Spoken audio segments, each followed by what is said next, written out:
I just said, hi, my name is Regan, and I am learning sign language. For my scenario, I chose sign language. I chose sign language because I've always been fascinated by it because it was a way of communicating with your hands instead of using your mouth. I also chose sign language because in one of my classes this year, there was a girl who's deaf. And an interpreter came in and stood at the top of the classroom and signed everything our teacher was saying. And I found it really cool how she could easily go from listening to a person talking to signing the exact same things in a matter of seconds. So for my scenario, I decided to do two parts. One part where I researched a couple questions, and then I also will teach you a couple signs. So for my first part, I researched questions, and one of the questions was, what is the history of sign language? And this one was kind of hard because not many people know this, but the history of sign language is not just one part because there's a couple different sign languages. Like there's ASL, BSL, and more. ASL stands for American Sign Language, so I also decided to research American Sign Language. But the history of basic sign language was that people in the past who were deaf were not treated very well. They were labeled by the law as non-persons. A main person that really helped sign language was Abe Charles Michael, and he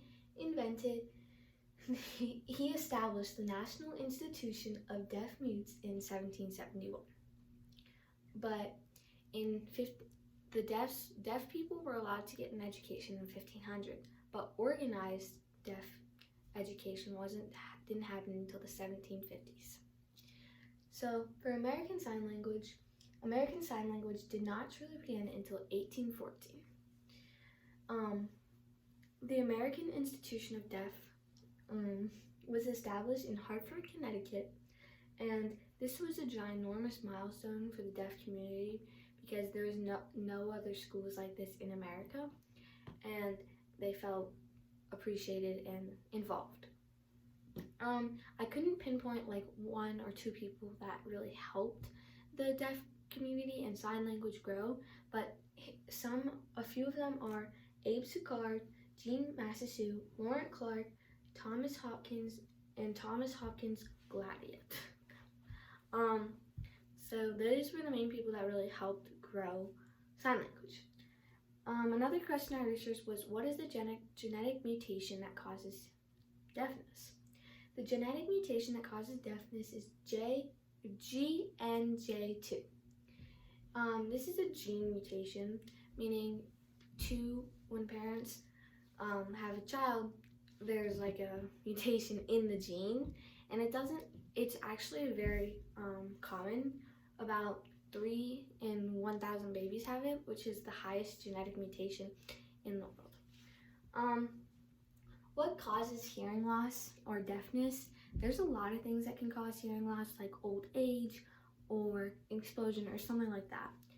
There's also a lot of things that cause deafness, but the main is like a genetic mutation.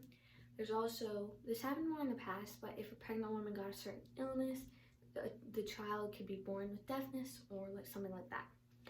Another question is major differences between English and sign language. So sign language is actually its own language. Many people forget that. So there are many differences, just like there are between French and English or English and German or something like that.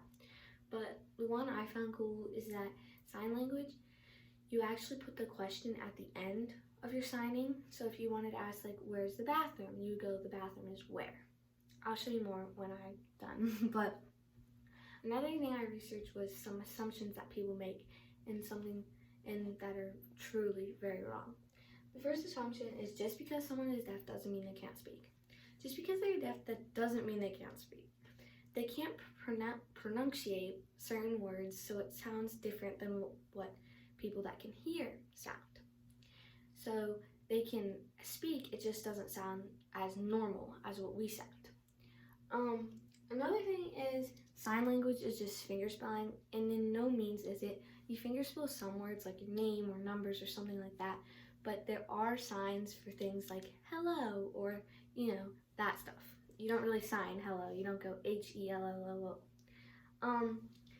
Another assumption is that people would rather be called hearing impaired instead of deafness. The deaf community doesn't really like being called hearing impaired, so some sites I've researched. So try to lean off of calling them hearing impaired. So now I'll go into the teaching. So first, I'm going to teach you I'm learning sign. This is an important sign for beginners because if you tell people who are experts or good at signing, who have been signing for a while, they will go slower so you can understand and see their hands more. So you point to yourself, you go I, and you usually use your dominant hand for this. So most of the time you use your dominant hand. I, you take your non-dominant hand and your dominant hand and make this, and point to your head like you're drawing information from a book. I'm learning sign. I'm learning sign. The next one is going to be like a conversation, and it's going to be, what is your name? So you go, like I said before, you put the question at the end. So you go, name, or your name is what? And whenever you ask a question, you want to make your eyebrows go down, because people who can't hear, they can't hear. So you have to make facial expressions. So you go, your name is what? How you respond to that is, my name is, and that's where you finger spell. So I go R-E-G-A-N.